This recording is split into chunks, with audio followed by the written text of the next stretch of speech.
Happy New Year! Kain tayo! Guys, ang sarap-sarap nito, oh. Biko na may latik. Ayan! Oh my gosh. Saan?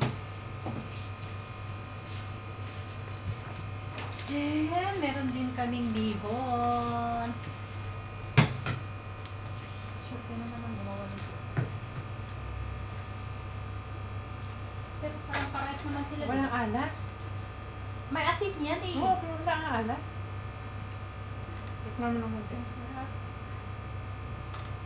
Kunti lang ang kainin ko kasi gabi. I like the biko. Sabi nga nila, yung ang pamahiin ng mga ano daw, kailangan pag New Year may ganito ka. Good morning guys! It's January 1st! Ayan! Dapat maging masaya tayo. It's New Year! Bagong taon, bagong pag-asa guys! Kagigising ko lang with this look. Oh, diba? Masaya ang aura natin ngayon because it's January. Ganito ako natulog guys. All greens. Kasi sabi nila, lucky daw ang green or red. So, ito yung napili ko. Ito yung ano ko, bet ko. Kasi meron akong damit na green, meron din akong red, but I choose green. And guys, ayan, wala naman maraming ganap kasi may work ako kahapon. 10 o'clock na ako natapos guys. So, ayan, dito lang kami ng kasama ko sa kwarto. May kunti kaming pagkain. Ayun lang ang kinain naming dalawa. Pero ano yun, masarap yun guys, yung ano, biko. So today, medyo late na yung gising ko. So brunch na guys, kakain na ako ng brunch. Then magluluto na ako ng for dinner. Kasi may pasok pa rin ako. Pag dito ka kasi sa abroad guys, hindi mo talaga ma-feel yung ano, yung New Year, yung Christmas, mga ibang occasions kasi busy ka naman sa work. And maswerte ka pag nagkataon talaga na naitapat sa day off mo. Ayun, makakaano ka, makaka-chill ka, makaka-party ka. Pero dito naman kasi sa sobrang pagod mo na sa work, alangan naman yan pa ang aatupagin mo, 'di ba guys? So sana this year wish ko lang na masaya tayo palagi. Tignan natin sa labas. Silip-silip natin kung anong mga ganap dyan guys. So ayan yung ating paligid. Masaya ang mga tao kasi it's holiday. Ayan. Oh, ayan guys yung skies. The clouds are good. Kagabi hinihintay namin na mag fireworks pero hindi na namin nahintay, hindi naman namin makita dito sa bahay kasi itong mga buildings na ano siya, hindi nakaharang kaya hindi namin makita yung mga fireworks. May festival din dito kaso hindi pa ako nakakapunta guys kasi nga busy ako sa work palagi. Hi guys, good morning. So ayan, last week nag-declutter ako bago mag New Year. Kasi gusto ko na maikip na yung mga ginagamit ko dito at saka yung mga ipapadala ko sa Pilipinas. At saka gusto ko na bagong taon is malinisan ko yung aking cabinet.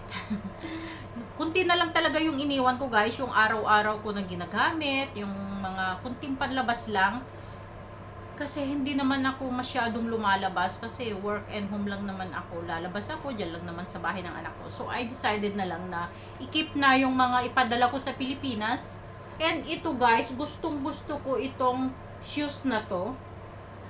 2 beses ko lang siyang ginamit nung nagbakasyon ako sa Pilipinas. Guys, ang tagal na nito. Siguro 5 years na ito.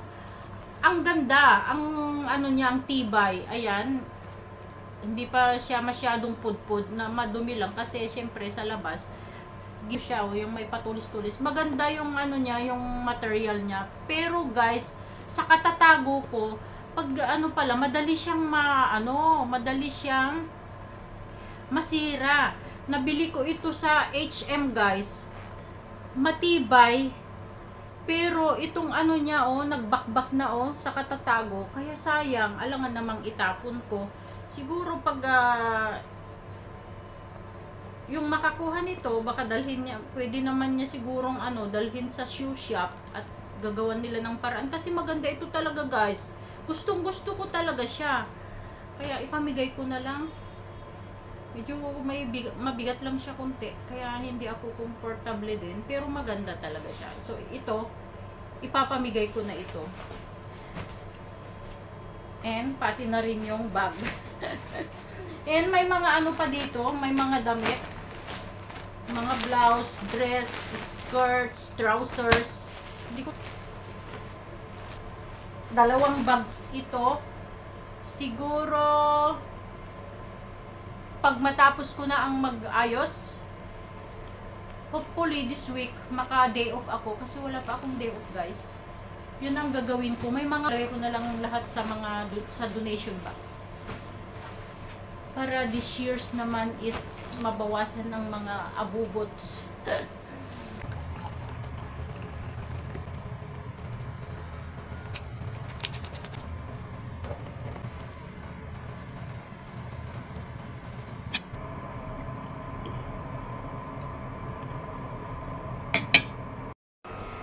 Hi guys! Pas naman sa work.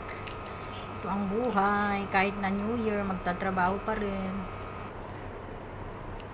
Yan, simple lang. Ito pa rin yung ginagamit ko. Matagal ko nang ginagamit to, guys, kasi maganda ito sa skin. Yang ako dito, guys. Yung skin white. Alam, sobrang mahal ito. Pinabili ko pa ito sa Pilipinas. Malambot siya sa skin. Kasi hindi siya nagkakalat. Basta i-blend ko lang siya ng maayos. So, ayan. Mag-ano lang. Kunting kilay lang.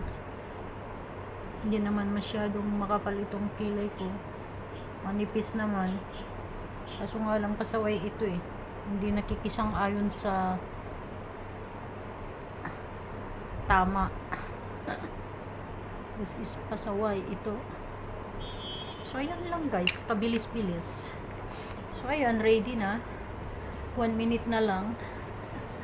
And ito, sa work na lang ako nagpapalit ng uniform, pero naka black trouser naman na ako.